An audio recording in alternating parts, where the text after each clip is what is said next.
a tua mesa de perdão, e encontrei a quem busquei, quem faz feliz meu coração. Tua palavra, teu corpo e sangue, o teu amor sustenta a minha fé. Venho pedir. Proclamação do Evangelho de Jesus Cristo segundo João. Glória a vós, Senhor. Naquele tempo, celebrava-se em Jerusalém a festa da dedicação do templo. Era inverno, e Jesus passeava pelo templo, no pórtico de Salomão. Os judeus rodeavam-o e diziam: Até quando nos deixarás em dúvida? Se tu és o Messias, dize-nos abertamente. E Jesus respondeu: Já vou-lo disse, mas vós não acreditais. As obras que eu faço em nome do meu Pai dão testemunho de mim.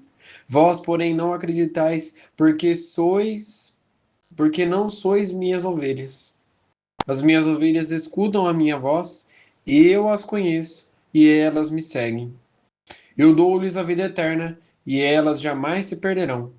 Ninguém vai arrancá-las de minha mão. Meu Pai, que me deu estas ovelhas, é maior do que todos, e ninguém pode arrebatá-las da mão do meu Pai. Eu e o Pai somos um. Palavra da salvação. Glória a vós, Senhor. Meus irmãos e minhas irmãs, que as palavras do Santo Evangelho perdoem os nossos pecados. Amém. Caríssimos irmãos e irmãs, fato é que quem realmente escuta a palavra de Jesus sabe aquilo que ele fala. Mas muitas vezes a gente escuta somente com o ouvido.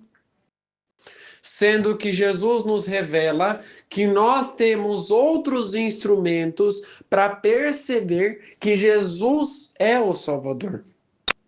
Nós temos diversas outras coisas que faz-nos perceber que a vida pode ser vista por outros olhos. A gente tem aquelas frases que são sentidos, né? Aquela ideia de sentido, né? O sexto sentido, que é algo que poucas pessoas têm, que é algo que é difícil a pessoa ter.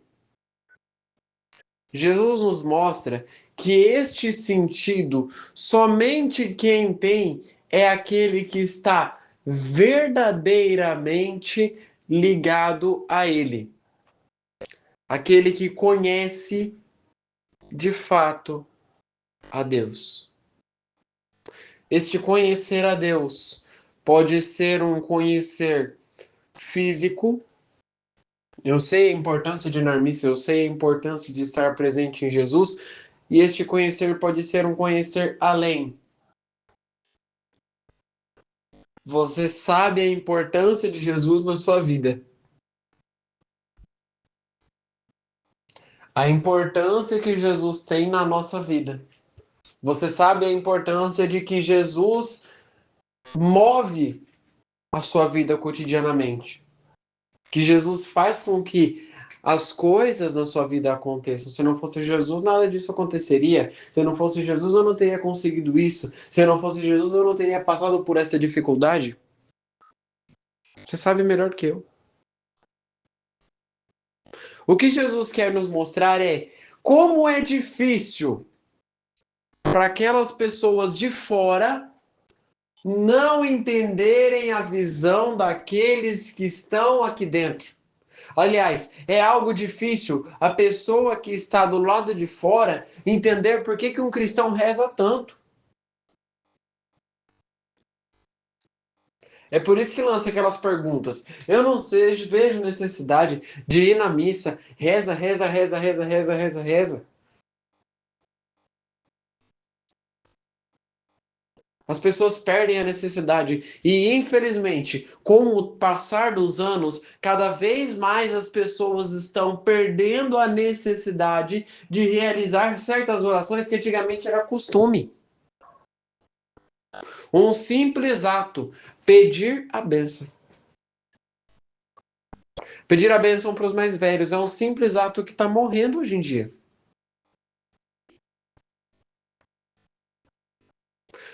Raramente a gente pode observar estes gestos. É difícil. Mas por que está morrendo? Porque lá atrás era se ensinado com mais força. Foi passando o tempo e esses costumes ficaram lá atrás. A gente vai conhecendo, mas é um conhecer de aparência. Eu entendo a importância do pedir a benção, mas eu não entendo a importância que isso muda na minha vida. O que acontece se eu não pedir a benção? Ai, meu pai fica bravo. Minha mãe briga comigo. Mas é só isso que acontece? Porque quando eu procuro ver além da coisa, eu descubro mais.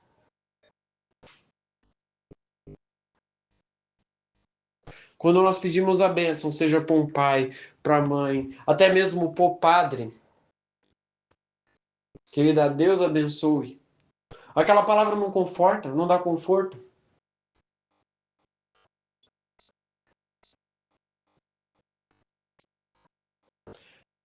E se nós ensinamos cada vez mais outros costumes, e se a gente começar a aprender cada vez mais esses costumes, a gente começa a conhecer.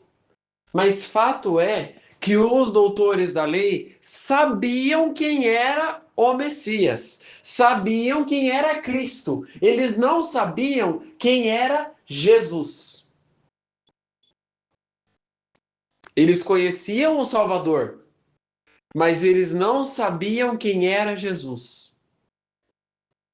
E aí vem o ponto-chave para o evangelho de hoje.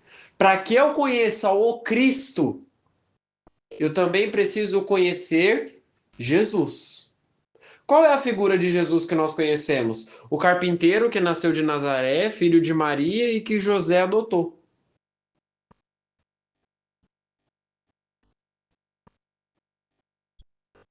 Que quando ele nasceu não tinha nenhuma hospedaria para poder ele morar e ele nasceu no meio onde porcos comiam. Essa é a história de Jesus. Aos 33 anos, Jesus morreu crucificado. Qual é a história do Messias, segundo os doutores da lei?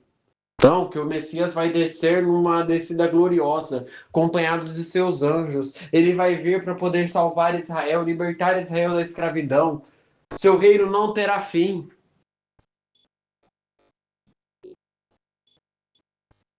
E percebam que eles esperavam um Jesus glorioso. E o Jesus que aparece para eles é um Jesus pequeno. Quanto mais eu vou entendendo a figura de Jesus, mais eu vou entendendo a figura do Cristo. Quanto mais eu vou entendendo a figura do Cristo, mais eu vou entendendo a figura de Jesus. E aí eu começo a entender que Jesus se mostra pequeno para mostrar que o Cristo deve ser pequeno para salvar os outros. Mas veja bem, este pequeno não quer dizer pequeno de alma, pequeno de espírito, mas é um pequeno que nós dificilmente conseguimos ser. Pequenos no orgulho. A gente é orgulhoso demais hoje em dia. Jesus mostra essa pequenez numa forma tão humilde. Nasceu numa manjedoura.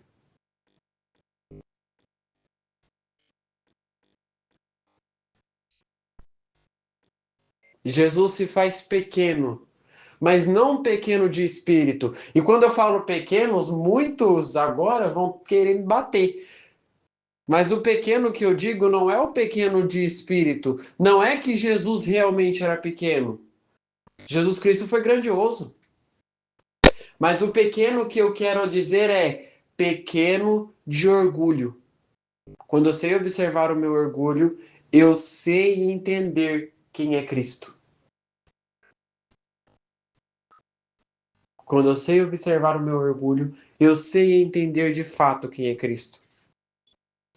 Não me sobra dúvidas. Se no evangelho de ontem a gente estava ouvindo a história das ovelhas, que as ovelhas devem conhecer o seu pastor, para que eu conheça de fato quem é o meu pastor, eu preciso entender que o meu pastor não vive do orgulho, não vive da aparência. Eu preciso primeiro entender quem é Cristo. Aliás, eu preciso primeiro entender quem é Jesus, para depois entender quem é Cristo. Eu preciso primeiro entender quem é Jesus, como Jesus agia, como Jesus vivia, para depois entender que aquele Jesus era Cristo. Os discípulos fizeram isso. Primeiro eles entenderam quem era Jesus, mas eles não conheceram ainda que Jesus era Cristo. Quando Jesus ressuscita, que ele visita os 12 apóstolos, aí sim eles entendem quem é Cristo. Percebam a diferença. Fica mais fácil compreender. Aquele Jesus que se abaixou, que se humilhou, que se fez pequeno, era o Salvador do mundo. E para que eu siga ele, para que eu entenda ele, eu não preciso de sinais. Eu não preciso que ele nos diga. A gente espera tudo numa resposta. E aí eu finalizo o evangelho fazendo até essa reflexão. A gente espera muito resposta de Deus de forma de milagre, de forma de algo que a gente veja mesmo. Mas a resposta que Jesus nos dá, muitas vezes a gente vai ver no cotidiano e a gente não percebe.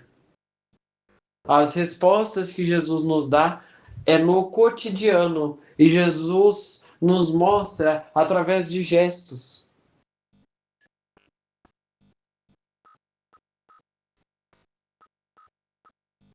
Percebam cada vez mais os gestos da vida de vocês. A gente vai compreender que Jesus está conosco o tempo inteiro, realizando milagres na nossa vida.